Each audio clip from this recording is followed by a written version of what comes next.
sadari, tak mampu berjalan tanpa dirimu. Kau pulihkan dan berikanku kesempatan lagi. Sekarang ku hidup hanya untuk senangkanmu. Ku jaga hidupku sesuai kehendakmu, mengarungi setiap waktu dalam hadiratmu. Relakan segala hal yang mendukakanmu kini.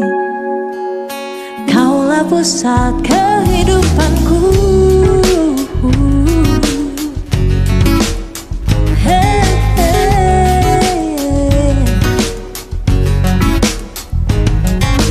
Dahulu ku hidup sesuka hatiku, saat ku terjatuh baru ku sadari, tak mampu ku berjalan tanpa dirimu. Kau pulihkan dan berikanku kesempatan lagi. Sekarang ku hidup hanya untuk senangkanmu. Silakan duduk Bapak Ibu Saudara Shalom. Oh ya, selamat datang. Chefanya, mana chefanya? Chef? Ini chefanya ini baru pertama kali Bapak Ibu Saudara. Jadi mamanya itu dulu teman saya dalam pelayanan di anak muda. Sini saja. Kenapa ngumpul kalian di belakang sana? Sini, depan sini. Ya. Nanti belakang main HP. Nah, udah jadi panas. Oke, thank you. Ya, jadi mamanya itu teman saya dalam pelayanan waktu masih muda, Bapak Ibu Saudara. Sekarang sudah agak tua lah ya. Waktu mamanya masih di Balikpapan, kami belum menikah. Nah, mamanya teman saya pelayanan di gereja apa sih? GBI Soekarno-Hatta ya. Nah, namanya dulu. Ya. Nah, sekarang mamanya pindah ke mana, Chef? Medan. Nah, tapi dia kuliah di sini di ITK. Nah, mamanya kontak saya, "Bang," dia panggil abang, "ada anakku di situ, Bang." Terus, "Kenapa? Ajaklah dia ke gereja, Bang." Loh, biasa gereja di mana dia? Gereja yang di atas sana, Bang. Di atas bukit situ. Ya. Ya sudahlah, saya hubungi dia. Akhirnya dia datang ke sini. Mau datang ya, Chef ya? Iya. Di sini aja lah, Chef. Bisa kemana-mana. Oke, Bapak Ibu Saudara, minggu lalu kita belajar apa?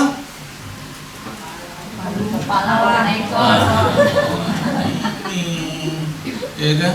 Saya akan terus tes itu jemaat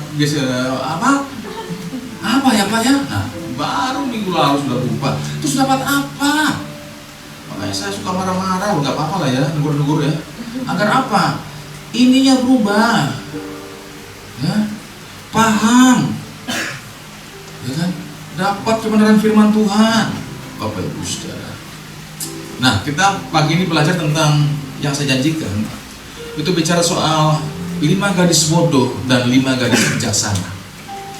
Nah, ini bicara soal kedatangan Tuhan Yesus, ya. Jadi, kalau bicara soal kedatangan Tuhan Yesus, Bapak Ibu Saudara, itu kan sudah dulu. Masih saya anak-anak pun sudah tahu begini, nanti Tuhan Yesus datang. Sampai sekarang, umur saya sekarang sudah 50 sekian, nggak datang-datang tuh Tuhan. Coba loh, dari ibu mungkin dari kecil sudah dengar, nanti Tuhan Yesus datang. Sampai sekarang Bu, nggak datang-datang dia. Iya, ya. Sampai dulu saya ingat itu ada seminar apa tuh, second coming ya kan, seminar kedatangan Tuhan Yesus. Wih, ada lembu merah lah, tanda-tandanya begitu. Dan pendeta-pendeta ngomong begini, gak lama lagi Tuhan Yesus datang. Sampai sekarang datang dia. Sampai ada hamba Tuhan dulu di Bandung, ingat? Si Bu Ea itu dia bilang begini, siap-siap, Kita ungsi semua. Kenapa? Tuhan Yesus nanti minggu depan mau datang. Yang datang malah polisi. Dia kan menjemput mereka. Ini kan ngawur ini orang-orang ini. Kok dia jadi semua orang berkumpul mereka di sebuah rumah mempersiapkan diri. Katanya Tuhan semua datang. Yang datang malah polisi. Bukan Tuhan Yesus. Sampai sekarang pun belum datang, Bapak Ibu Saudara. Coba tuh. Memang Bapak Ibu Saudara, gak bisa kita menerka kedatangan Tuhan situ. Yesus sebagai anak saja tidak tahu, hanya Bapa yang tahu. Jadi kalau ada hamba Tuhan berdiri di mana? Tahun 2027 Tuhan datang. Jangan percaya itu. Ya, Yesus saya sebagai anak dia nggak tahu, cuma Bapa loh, kok kita yang tahu, Bapak Ibu Saudara. Ya. Masalahnya begini Bapak Ibu Saudara, dari semua sekian banyak manusia atau orang Kristen di muka bumi ini menantikan kedatangan Tuhan Yesus. Ya. Nanti ada ayat berkata begini. Ada sebagian orang yang bijaksana, ada sebagian orang yang bodoh. Yang menantikan itu. Pertanyaannya kan begini, kita ini termasuk yang mana? Yang menantikan kedatangan Tuhan Yesus itu? Yang bijaksanakah atau yang bodoh? Nah, bicara soal kedatangan Tuhan Yesus Bapak Ibu Saudara, itu secara universal. Gini, Yesus datang di awan-awan menjemput kita semua. Itu secara universal. Tetapi secara khusus begini, dia datang ke setiap pribadi lepas pribadi yang disebut innalillahi wa inna ilaihi raji'un. Dia datang kepada setiap pribadi. Itu juga Yesus datang kepada setiap pribadi. Bapak Ibu Saudara. Nah, kita buka Matius 25 ayat 1 sampai 13, agak panjang Bapak Ibu Saudara. Ya, kita belajar pagi ini. Ya, saya akan baca ayat yang pertama, Bapak Ibu Saudara baca ayat yang kedua dan seterusnya bergantian. Oke, udah siap? Pada waktu itu hal kerajaan surga seumpama 10 gadis. 10 gadis yang mengambil pelitanya dan pergi menyongsong mempelai laki-laki. Ayat kedua, sama-sama, 2, 3. 5 di antaranya bodoh dan 5 bijaksana. Jadi 10 menyongsong mempelai laki-laki, 5 bodoh, 5 bijaksana. Terus gadis-gadis yang bodoh itu, yang bodoh ini pertama ini, membawa pelitanya, tetapi tidak membawa minyak. Bawa pelita, enggak bawa minyak. 4, 2, 3.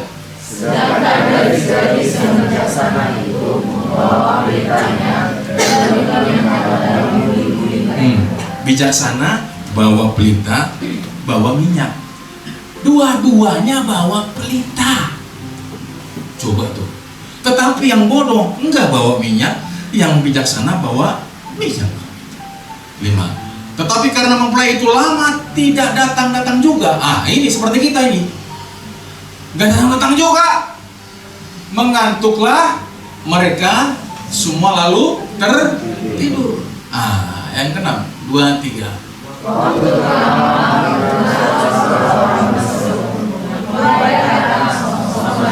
Jadi ketika mereka tertidur, ada suara mempelai datang. Mereka terus bersiap-siap untuk menyongsong dia. Ayat yang ke-7, gadis-gadis itu pun bangun semuanya lalu membereskan pelita mereka. 8, 2, 3. gadis-gadis yang bodoh berkata kepada gadis-gadis yang bijaksana, berilah kami sedikit dari minyak itu, sebab pelita kami hampir padam. Tetapi gadis-gadis yang bijaksana itu tidak. Nanti tidak cukup untuk kami dan untuk kamu. Lebih baik kamu pergi kepada penjual minyak dan beli di situ. 10. Akan tetapi waktu mereka sedang pergi untuk membelinya, datanglah mempelai itu dan mereka yang telah siap sedia untuk masuk bersama-sama dengan dia ke ruang perjamuan kami. Lalu pintu ditutup. 11. Kemudian datang juga gadis-gadis yang lain itu dan berkata, Tuhan, Tuhan, bukakanlah kami pintu. 2, 3. Tetapi ia menjawab, aku berkata kepadamu, sesungguhnya Ayat 13 bersama-sama. 2, 3. Karena itu berjaga-jagalah, sebab kamu tidak tahu akan hari maupun akan saatnya. Jadi ada 5 gadis, 10 gadis ingin menyongsong sang mempelai, bawa pelita. Yang 5 bodoh ini tidak bawa minyak, yang bijaksana bawa minyak di buli-buli mereka. Pertanyaannya begini, apa Pak maksudnya bodoh itu Pak? Bukan, bodoh. Bodoh itu bahasa aslinya moros. Bodoh secara moralitas. Ini orang bodoh. Dia sudah tahu ada nilai-nilai moral di dalam kehidupan masyarakat ini, tetapi dia langgar nilai moralitas tersebut. Sudah tahu dia jangan mencuri, dia mencuri. Itu kan nilai moral. Jangan berbohong, lah malah dia berbohong. Jangan berzina, malah dia berzina. Jadi dia langgar nilai-nilai moralitas tersebut, Bapak Ibu Saudara. Jangan menghakimi, jangan menuntut orang, lah dia malah menuntut orang. Dia langgar itu nilai-nilai moralitas itu. Itu namanya bodoh. Seperti 5 gadis yang bodoh tadi, bawa pelita tetapi tidak bawa minyak, makanya disebut bodoh. Bodoh itu apa? Moros, ya, melanggar nilai-nilai moralitas.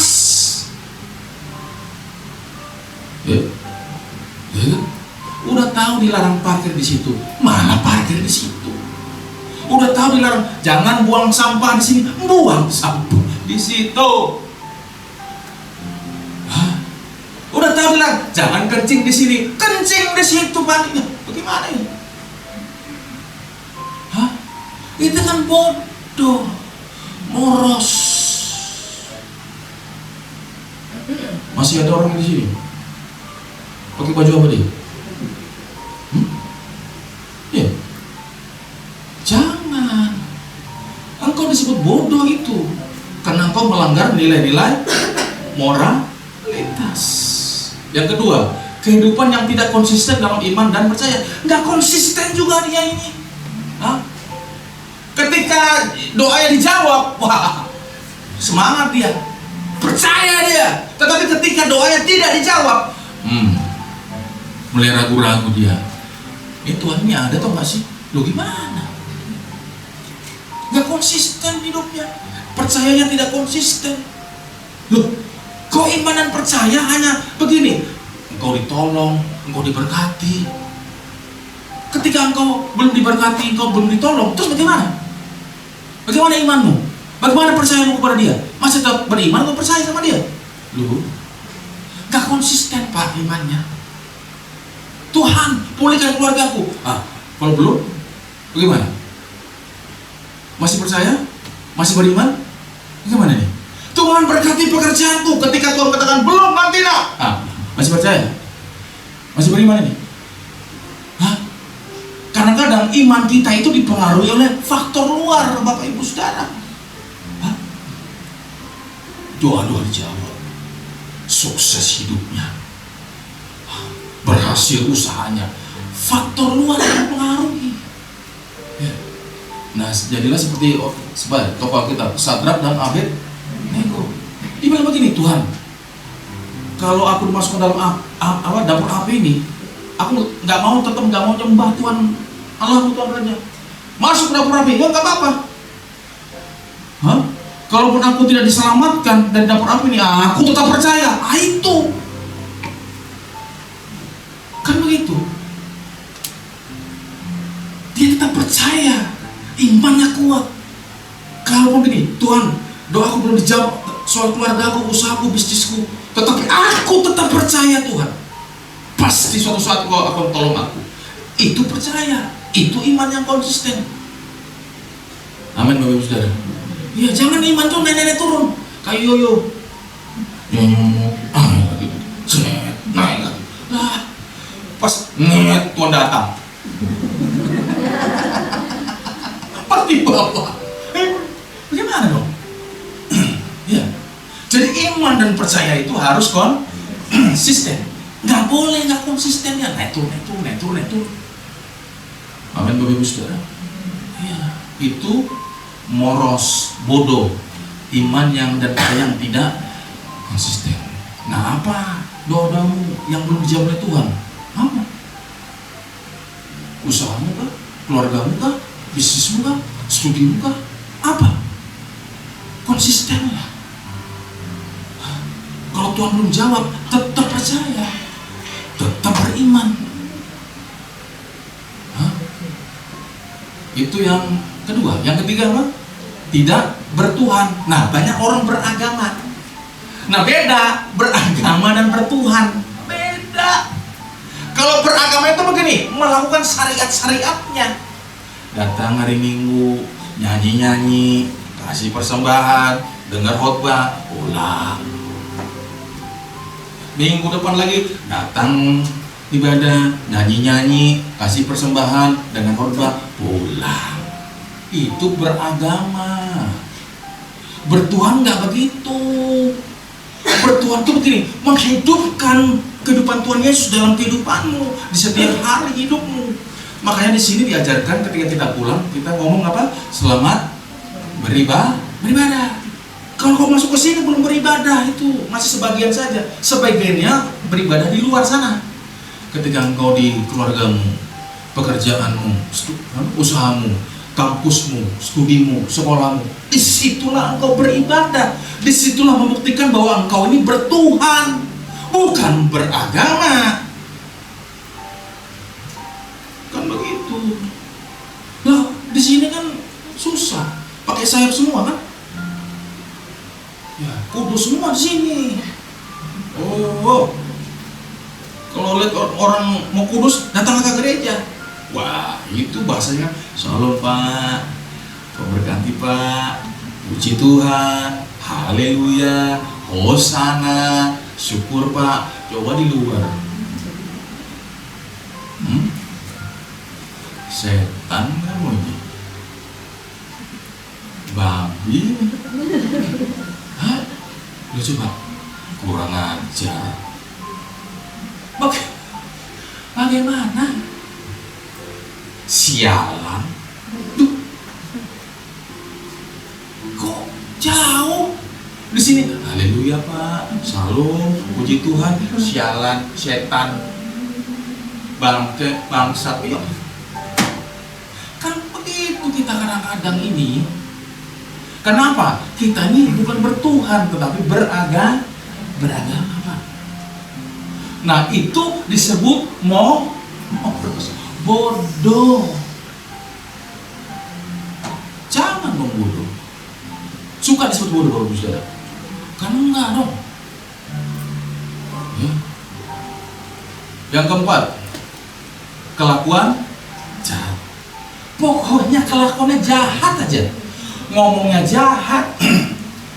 Kelakuannya, perbuatannya jahat sama orang. Pikirannya jahat. Waduh, jahat aja sama orang, negatif aja sama orang. Hah? Kumpul nih, kita sama Bu Vera ngobrol, begini. Hah? Terus Ibu Sisi ngomong gini, Pak Ipan sama Ibu Vera tuh pasti ngomongin saya. Ngomongin apa? Kok ngomongin situ? Nggak ada ngomong, kita ngomong pelayanan kok, di situ kok ngomongin saya itu. Nggak ada apa sih sebenarnya? Coba tuh, karena apa? Pikirannya juga sudah jahat, negatif aja sama orang. Nah kan, lihat kan, tuh lihat cara duduknya, nggak suka sama saya. Lo kenapa? Lo ada apa? Cara duduk tuh kamu nggak suka sama saya? Ada apa masalahmu? Lu coba, orang kok sudah jahat Bapak Saudara? Ada aja, ya kan? Saya khotbah masuk WC kan, nggak suka. Itu kan mau kencing dia. Lu kenapa? Ada urusan apa deh? Kalau saya khotbah terus dia masuk ke WC, terus pikir saya, kan nggak suka. Lu ada apa? Ya kan? Jahat Pak. Ngomong jahat, mikir jahat, kelakuan jahat. Ah, itu moros, bodoh. Jangan. Firman Tuhan berkatakan begini, pikirkanlah segala yang baik, yang suci, yang kudus. Akan begitu. Amin Bapak Ibu Saudara. Ya. Yang kelima, tidak saleh hidupnya. Hidupnya nggak saleh. Apa sih saleh itu? Melakukan setiap perintah Tuhan. Itu orang saleh. Hidupnya berjaga-jaga. Begitu. Kalau khotbah yang kemarin, kepala dan bukan ekor, kita ini jadi penggaris. Gitu? Masih ingat kan? Penggaris Pak. Ada batasan hidupnya. Kita ini penggaris, kita yang sendiri buat batas. Oh, ini nggak boleh ke sana karena apa? Melewati batas, nggak boleh di sini. Batasannya apa? Ini firman Tuhan. Ke sini Pak, nggak boleh karena kamu keluar batasan. Oh iya, sini jadi agar hidup pun tetap saleh di hadapan. Itu. Nah kalau hidupnya nggak saleh, melanggar batasan, nggak mengerti bahwa hidupnya itu adalah penggaris, bodoh. Bapak Ibu Saudara. Nah dari 5 ini, kira-kira kita masih bermain di mana? Pikir. Masih bermain di mana kita? Bapak Ibu Saudara. Bapak Ibu yang jawab. Masih bermain di area mana ini kita ini? Kalau masih ada di sini Pak, bertobat pagi ini. Karena apa? Karena agar kita jangan disebut orang bodoh, moros. Ubah. Saya di mana Pak? Saya sih Pak, kayaknya semua. Kok semua? Ya nggak apa-apa juga kalau semua. Kalau kamu ngerti semua, harus berubah, bertobat. Jangan supaya menjadi orang yang bodoh, moros. Nah itu kata bodoh. Paham sekarang Bapak Ibu Saudara? Jadi ketika Bapak Ibu baca ayat ini, ada 5 garis bodoh dan bijaksana. Kita mengerti sekarang. Oh maksudnya bodoh itu ini, moros. Paham? Nah selama ini kan enggak. Kita cuma baca 5 garis bodoh dan 5 garis bijaksana. Oh udah. Apa bodoh? Nggak tahu juga.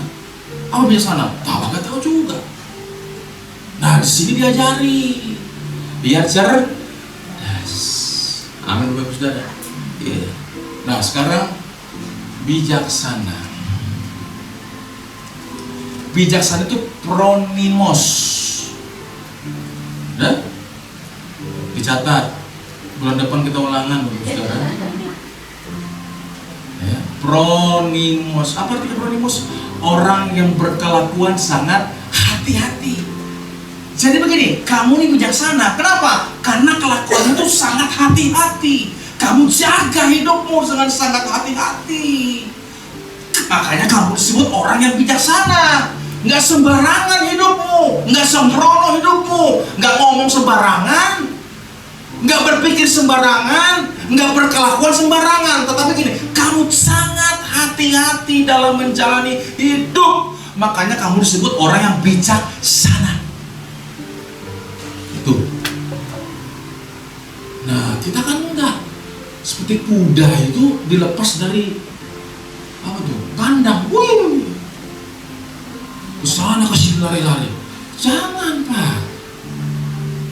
Ya, kita hidup harus sangat hati-hati dalam perkataan, dalam pikiran, dan dalam perbuatan.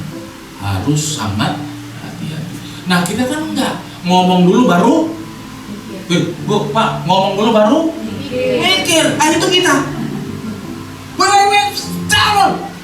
Terus gini. Ngomong apa tadi saya? Ya. Lu sudah ngomong baru mikir. Kebalik-balik kita ini. Harusnya gini, mikir dulu baru ngomong.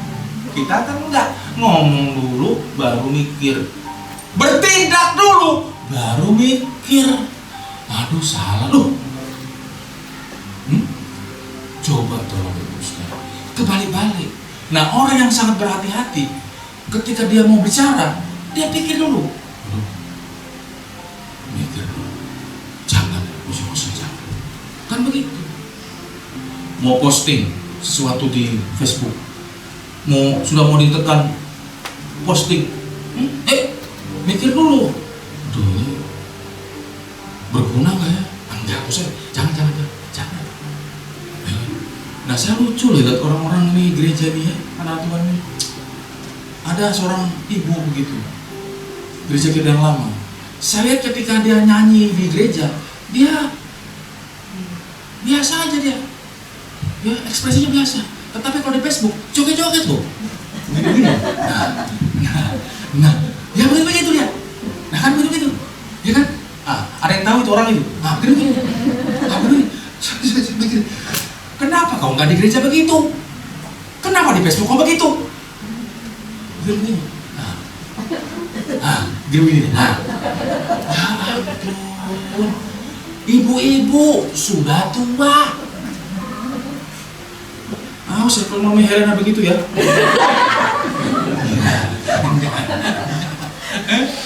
Apa itu? Katanya begini, apa istilahnya? Biar bahagia katanya. Apa urusannya bahagia dengan begini? Apa itu? Kan nggak ada itu nyambungnya nggak ada. Bahagia itu karena Tuhan. Karena Tuhan itu kebahagiaan hidup ini. Jangan begini-begini. Nah kalau kau mau begini di gereja kau joget-joget nggak apa-apa untuk Tuhan. Kan untuk siapa kau joget-joget di Facebook itu terus kau posting? Pertanyakan begini, ini aku posting ini Tuhan senang atau enggak sih? Kan ukurannya kan begitu Pak. Ya, kita tidak akan begitu. Ketika kita posting, kita perkarakan begini, ini Tuhan senang atau tidak ya? Tuhan berkenan atau tidak ya? Itu ukurannya Pak. Bukan sembarang aja posting. Karena apa? Hidupnya tidak sangat hati-hati Pak. Itu bijaksana. Pronimos.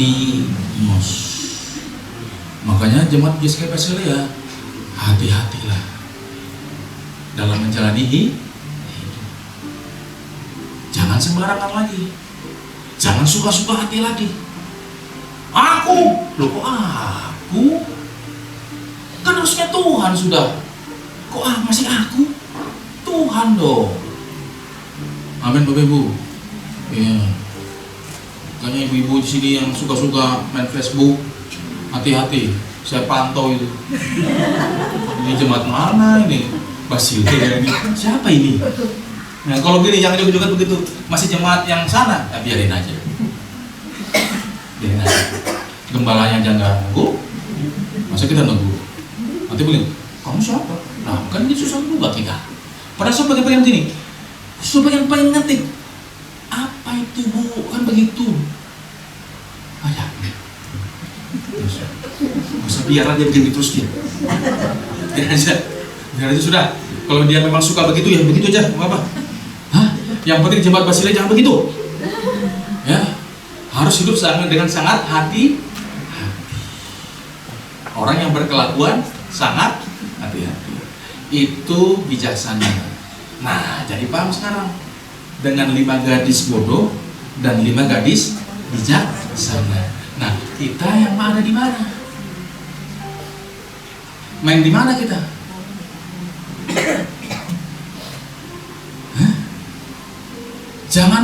Jangan terus bermain di bodoh Pak. Jangan Bu. Jangan terus bermain di moros. Janganlah. Pindah ke bijaksana. Pronimos. Hidup sangat berkelakuan sangat hati. Amin Bapak Ibu Saudara. Iya. Coba kita kembali ayat yang ketiga tadi. Nah, mana tadi? Ayat yang ketiga. Gadis-gadis yang bodoh itu membawa pelitanya tetapi tidak membawa minyak. Jadi ini 10-10-nya bawa pelita dia. Tetapi yang bodoh tidak membawa minyak. Nah, kita belajar sekarang. Apa minyak?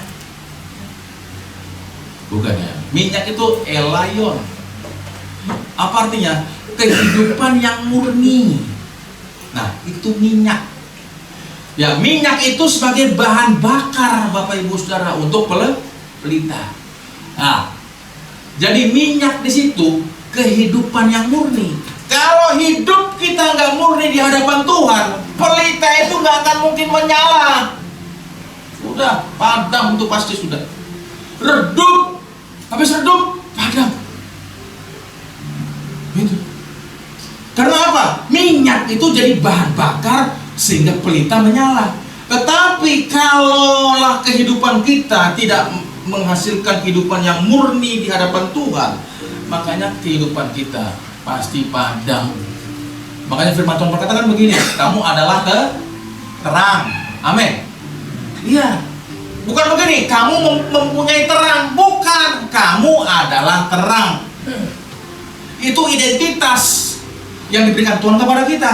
Tetapi kalau kita tidak punya hidup yang murni, hati yang murni di hadapan Tuhan, terang itu tidak dapat bersinar, tidak dapat keluar, bisa-bisa padam. Makanya hidup orang Kristen banyak begini, enggak jadi terang hidupnya. Kenapa? Enggak murni hatinya di hadapan Tuhan, enggak murni hidupnya di hadapan Tuhan sebagai bahan bakar agar apa? Terang itu menyala. Itu maksudnya minyak. Yang kedua, memiliki kualitas hidup yang dia punya kualitas hidup yang baik sebagai bahan bakarnya agar terang itu menyala, pelita itu menyala. Itu maksudnya minyak tadi itu, Pak, Bu, anak muda, hidupnya punya kualitas yang baik. Cara bicara, cara berpikir, cara berperilaku punya kualitas yang baik hidupnya, dapat dipertanggungjawabkan. Nah kalau tidak, aduh, bagaimana Pak? Hah? Iya kan? Susah. Makanya begini, hidup orang Kristen, ini kok hidup ini orang ini kok redup hidupnya, redup. Nah itu sudah. Hah? Gak terang Pak, gak nampak keluar cahaya terang Tuhan tuh gak nampak. Gelap juga hidup orang ini, nggak ada bedanya dengan dunia. Gelap, suram. Makanya keluarga juga harus bertobat ya kita. Jadi keluarga itu keluarga yang terang Pak. Keluargamu itu jadi berkat buat orang lain, jadi contoh, jadi teladan buat orang lain. Kenapa? Kamu punya kualitas hidup itu. Kenapa keluarga ini? Iya Pak, itu beda 2 rumah dari saya. Kenal kamu sama keluarga itu? Wah kenal Pak. Bagaimana? Wah minta ampun Pak. Kenapa minta ampun? Luar biasa itu. Pelit keluarga itu Pak. Astaga. Iya kalau sumbangan itu susah Pak dia. Harus ditagih dulu baru nyumbang. Sumbangannya pun yang lain 100, dia 25.000. Padahal dia Pak punya mobil Pak. Bagaimana? Pelit keluarga itu. Jemaat mana dia? Kayaknya Basilia Pak. Aduh minta ampun. Hah? Gimana? Kenal keluarga itu? Kenal Pak. Waduh Pak, di lingkungan ini Pak nggak jadi contoh dia. Hah? Nggak peduli sama keluarga di tempat ini. Nggak peduli orang itu Pak. Hidup sendiri orang itu. Hah? Ya kan susah Pak.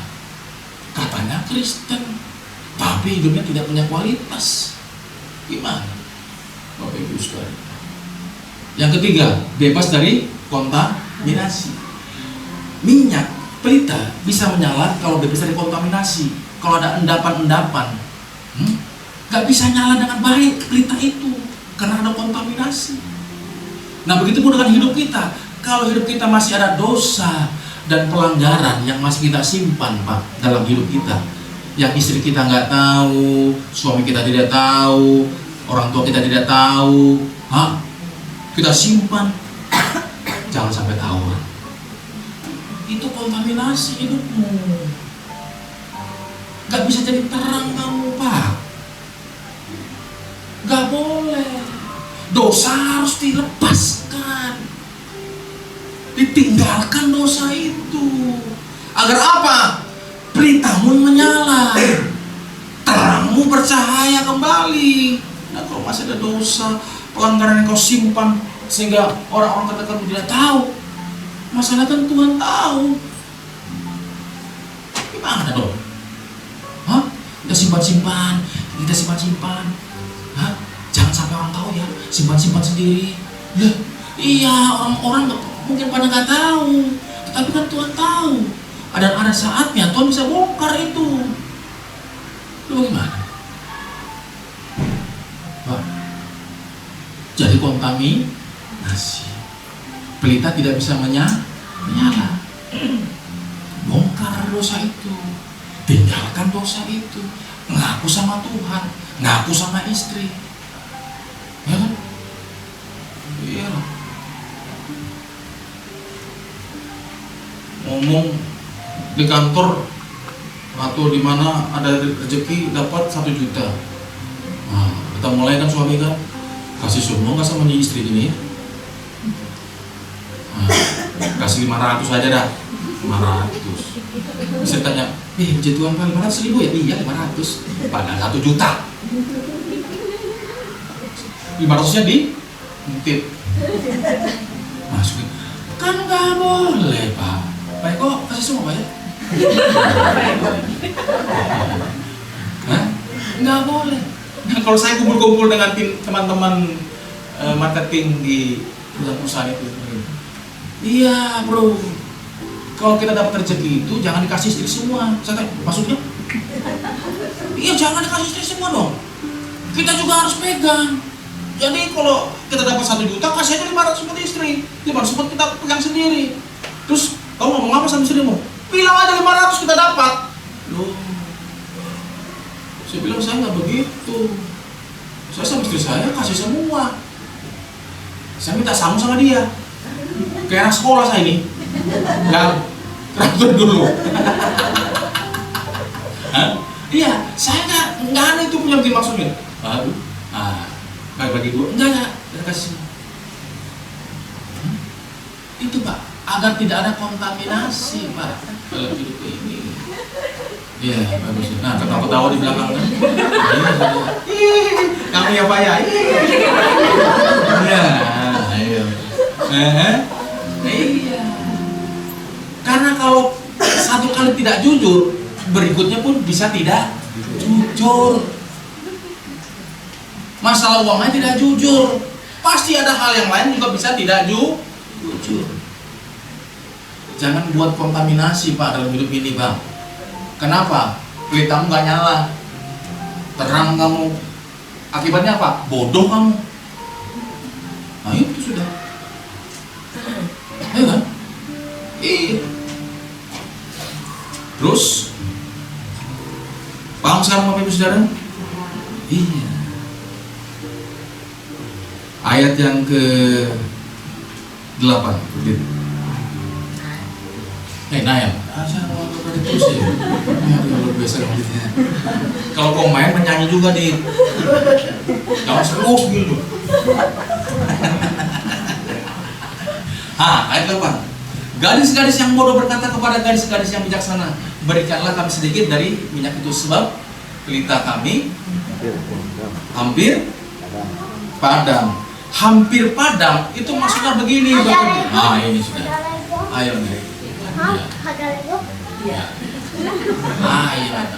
Ada apa bilang? Lego. Ya. Perhatikan kata begini. Hampir padam. Maksudnya hampir padam begini. Pengaruh ilahi bungkam. Maksudnya bagaimana gitu Pak? Pengaruh ilahi bungkam Pak. Begini, ada saatnya pengaruh ilahi atau Tuhan itu memberi kesempatan kepada saudara untuk berubah. Masih hampir ini belum padam. Aku kasih kamu kesempatan untuk begini, jangan sampai padam pelitamu itu karena masih hampir. Makanya aku kesempatan itu aku berikan kepadamu. Pergunakan kesempatan itu. Jangan sampai kesempatan ilahi itu bungkam. Akhirnya begini, padam pelitamu, mati kau. Nah, itu maksudnya hampir padam. Jangan sampai Pak, pelita itu padam. Kalau kita sadar begini, waduh Pak, hampir padam Pak, nggak apa-apa nak. Pakai kesempatan itu untuk begini, perbaharui, jangan sampai padam. Menyala terus lagi. bijaksana dalam hidup. Jangan bodoh. Agar apa? Ketika engkau bijaksana dalam hidup, menyala lagi itu pelita. Karena ada waktunya, Bapak Ibu Saudara. Ada waktu yang Tuhan berikan kepada kita. Kalau kita tidak pergunakan waktu itu dengan baik, selesai hidup kita, Bapak Ibu Saudara. Ya? Jadi pergunakan waktu dengan bijaksana. Jangan sampai padam. Waduh Pak, hampir padam Pak. Nggak apa-apa, masih ada waktu. Perbaiki, berubah dari bodoh menjadi bijaksana. Itu maksudnya hampir padam. Sudah posisi kan? Sudah. Nah kalau begini kan, nanti kalau ada Bapak Ibu Saudara dikasih kesempatan pelayanan di mana, khotbah kan ini. Begini Bapak Ibu Saudara, wih puji Tuhan. Gini. Kalau kamu, luar biasa kamu ya. Gereja mana kamu? Basilia ya. Siapa gembalanya? Di Basilia ya. Hah? Bagus lah. Ya kan? Paham sudah. Ya. Jadi hampir padam itu apa? Kesempatan ilahi yang bungkam.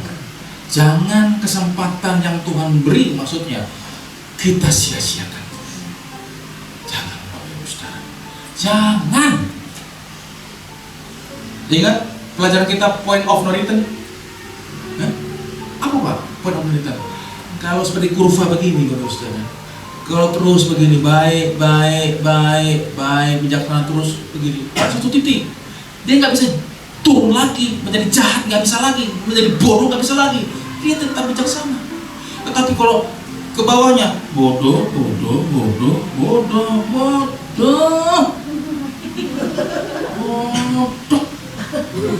Kata orang Medan, buntat orang ini. Hah? Dia mau bungul banar niwal orang niwal. Ya. Ketika dia mau pada satu titik, itu namanya point of no return. Dia mau kembali ke bijaksana, sudah nggak bisa. Bungul dia terus, nggak bisa kembali ke bijaksana, nggak bisa sudah. Karena apa? Kesempatan ilahi yang Tuhan beri, dia tidak pergunakan dengan baik. Hati-hati Pak dalam menjalani hidup ini. Ya. Amin Bapak Ibu Saudara. Pergunakan kesempatan itu Pak untuk menjadi bijaksana. Terus ya Bapak Ibu Saudara, ayat 9. Mana? Tetapi jawab gadis-gadis yang bijaksana itu, tidak, nanti tidak cukup untuk kami dan untuk kamu. Lebih baik kamu pergi kepada penjual minyak dan beli dan di situ. Kemana aja kamu ini selama ini?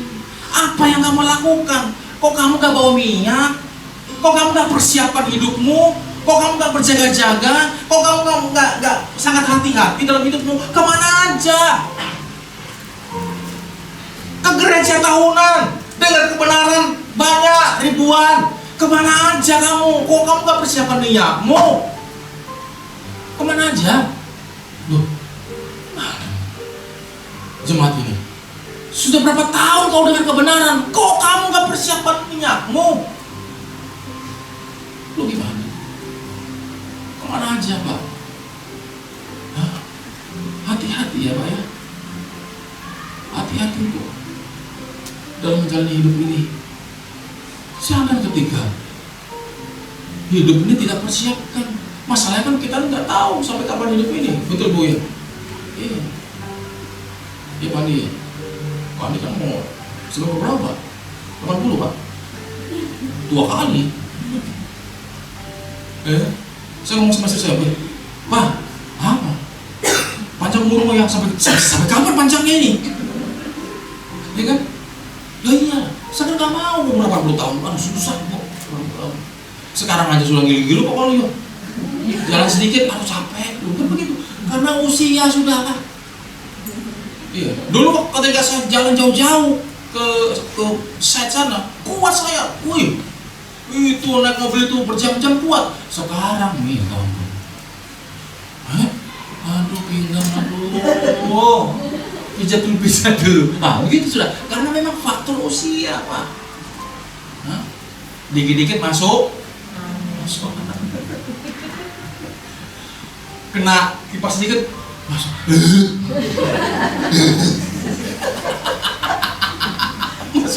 Masuk angin sudah dia. Kenapa? Kenapa tuh usia? Makanya kalau naik kendaraan atau bus ya, kan siapa yang jengkel itu bau minyak angin tuh. Astaga, ini bisa minyak angin yang kecil yang warna hijau gitu. Waduh. Hah? Terus kendaraannya AC ya Pak, kan nggak bagus itu. Siapa sih? Sudah tua ya. Ya memang begitu. Ya kita wajarkan saja. Nah kalau yang lucu kalau anak muda pakai minyak angin. Kamu ngapain aja sih?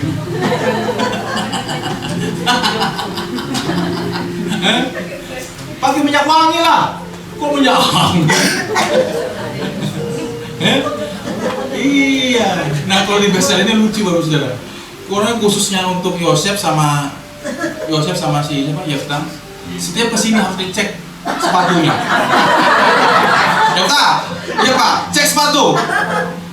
Sing bawa tahi di sini dia. Masalahnya saya sama Boni yang ngepel. Sialnya saya. Bawa kue enggak, bawa tahi iya.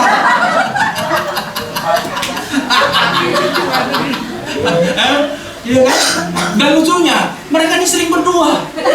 Kok bisa kompak sama bawa tahi itu? Dari mana itu? Aduh mah. Kemarin ya si Yosef, cek, bertai cek, enggak Pak, coba lihat ini, jadi, oh iya Pak.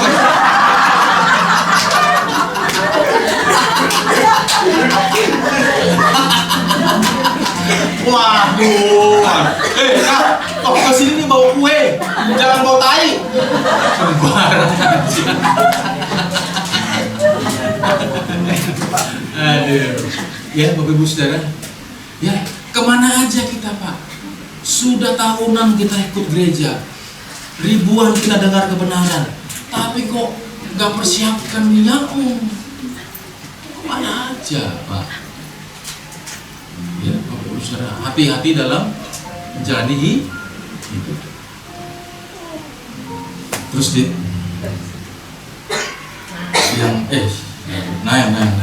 yang siap sedia. Nah, siap sedia itu hetoimos. Ya, artinya begini, orang yang berani bikin apa saja supaya siap. Itu siap sedia.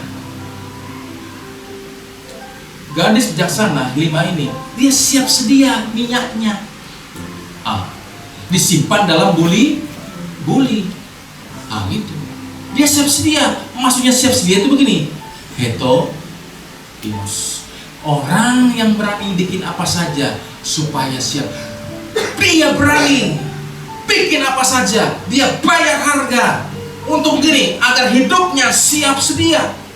Itu maksudnya. Nah kalau orang yang gak berani bayar harga untuk hidupnya supaya siap dalam menjalani hidupnya, susah. Kompromi terus hidupnya, pastilah. Ya, makanya anak muda ya, kau belajar untuk begini. Hetoimos tadi, siap sedia, berani bayar harga supaya hidup itu siap. Kapanpun Pak Bu, Tuhan panggil kita sudah siap. Hetoimos, bayar harganya itu. Belajar kebenaran dengan sungguh, taati kebenaran itu, hidupkan kebenaran itu, lakukan kebenaran itu. Itu namanya kamu hetoimos, berani bayar harga untuk supaya siap. Itu Pak. Nah, satu-satu kita bedah ya kan, Saudara. Bijaksana paham, bodoh paham, siap sedia paham. Ya. Ayat yang ke-12 itu. Mana? Ada terus ya. Ayo. Kau gantian Anel, kau main di mana? Tadi masih pegang situ loh. Nel. Tetapi ia menjawab, aku berkata kepadamu, sesungguhnya aku tidak mengenal kamu. Jadi ketika sang mempelai datang, yang masuk 5 gadis bijak sana, yang bodoh dia cari dulu minyaknya ke SPBU itu, ke tukang minyak, tutup rumah. Pak, mohon maaf Pak, kenapa tutup Pak? Tutup sholat Jumat Pak. Nah, tutup dong, nggak ada, dia balik, pintu sudah tertutup. Dan Tuhan berkata begini, aku tidak mengenal kamu. Kata mengenal di situ, nah ini benar. Eido itu nih, Tuhan tidak paham cara hidup yang kamu pilih. Tuhan itu nggak paham cara hidup yang kamu pilih. Begini, aku nggak kenal kamu, nak, karena aku nih nggak paham cara hidup yang kamu pilih. Aku nggak paham loh. Bagaimana kamu mau menjalani cara hidupmu ini? Aku nggak paham. Aku nggak eido. Aku nggak kenal kamu ini siapa sih? Siapa kamu ini? Kok cara hidupmu yang kau pilih kok nggak paham aku? Gak jelas kamu ini menjalani cara hidup. Sehingga aku ini nggak paham. Sehingga aku nggak kenal siapa kamu ini sebenarnya. Kamu ini siapa? Loh Tuhan, pelayan Tuhan di gereja. Tapi aku nggak kenal kamu. Aku nggak paham cara hidupmu. Gimana? Loh tapi aku kan sudah melayani, was. Aku nggak paham dengan cara hidupmu ketika kau di luar sana, nak. Aku nggak paham, nak. Aku nggak paham, nak, cara hidupmu ketika kau di keluargamu. Aku nggak paham. Bagaimana ini? Siapa sih kamu ini? Aduh. Bagaimana Pak? Kalau Tuhan berkata begitu sama kita? Hah? Halo Pak, Bu, tolong dijawab. Bagaimana kalau kita pulang, Tuhan ngomong gini, siapa ya? Loh Tuhan, rajin gereja. Iya nak, tapi aku gak kenal kamu. Aku gak paham cara hidupmu. Siapa kamu ini? Loh, gimana? Ya Bapak Ibu Saudara, kan mengerikan. Sudah menderita di bumi, menderita di kekekalan. Bagaimana? Udah kontrak di bumi, susah-susah, di sana ditolak pula. Alamak, gimana ini? Hah? Kan susah jadinya Pak hidup ini Pak. Makanya jangan Pak, jangan sampai kita ditolak. Terus gini, aku nggak kenal kamu nak. Ini kan bahasa ini kan juga, kata ini kan juga terjadi dalam apa, Matius 7 ayat 21 sampai 23. Aku tidak kenal kamu. Loh Tuhan, bukankah aku telah menyembuhkan? Nah, bukankah aku telah bernubuat? Nah, bukankah aku telah mengusir setan? Loh, tapi Tuhan berkata, aku nggak kenal kamu nak. Siapa kamu ini? Aku nggak paham cara hidupmu loh nak. Aku nggak paham loh. Aduh, susah Pak. Ngeri loh Pak. Saya merinding loh Pak. Aduh Tuhan, betapa susahnya hidupku. Aku sudah capek-capek pelayanan. Tapi ketika aku pulang, Tuhan begini, aku gak paham loh Van, cara kamu menjalani hidup di muka bumi ini. Aku gak kenal kamu nih. Siapa kamu nih sebenarnya? Karena aku gak paham denganmu. Aduh Pak.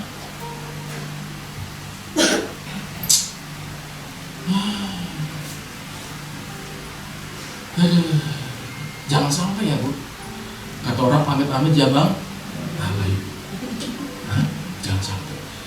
Jemaat Basilia, jangan sampai kita mengalami seperti ini. Tuhan berkata, aku nggak paham cara kamu menjalani hidup. Nah, aku nggak paham. Hati-hati ya Bu ya. Kalau masih ada kesempatan yang masih Tuhan kasih paham Tuhan itu. Iya Tuhan, aku paham sekarang bagaimana aku harus bijaksana Tuhan Yesus. Itu punya minyak Tuhan dalam hidupku, biar kau paham tentang hidupku nih Tuhan. Itu yang benar. Jangan sampai kebalik. Tuhan ngomong, aku nggak paham kamu. Gimana dong? Nah kalau kita tahu begini kan kita harus berhati-hati dalam hidup ini Bapak Ibu Saudara. Iya, amin Bapak Ibu. Harus hati-hati lagi. Jangan suka-suka. harus sangat hati-hati.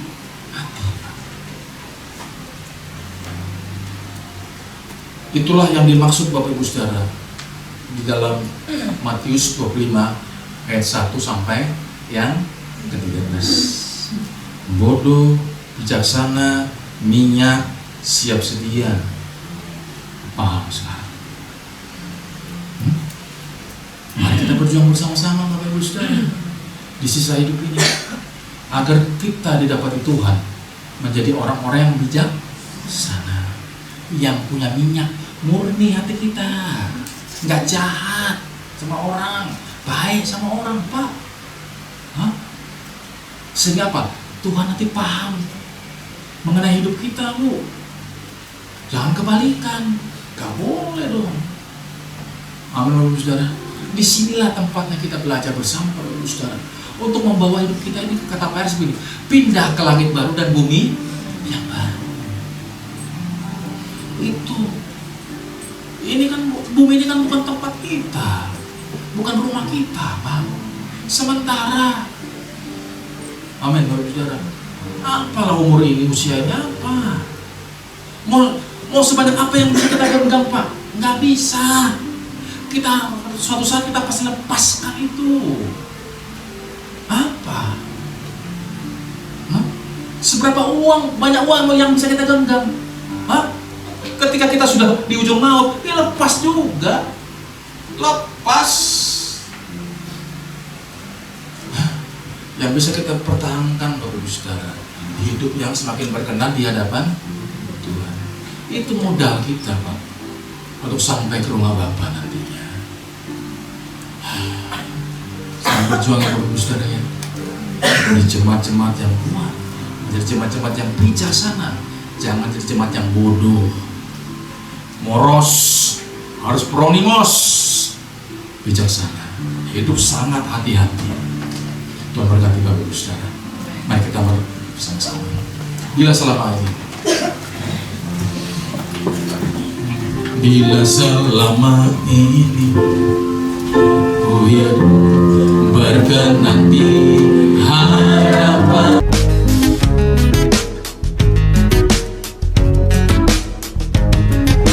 Dahulu ku hidup sesuka hatiku, saat ku terjatuh baru ku sadari tak mampu berjalan tanpa dirimu.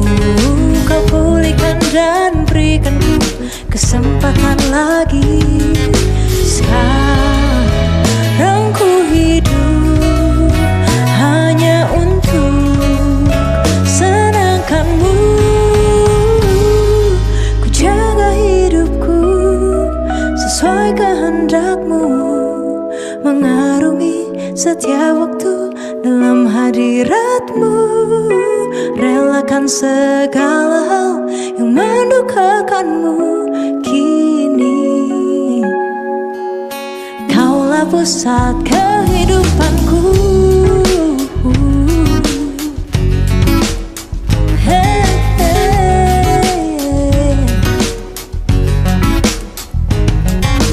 Dahulu ku hidup sesuka hatiku, saat ku terjatuh baru ku sadari tak mampu ku berjalan tanpa dirimu.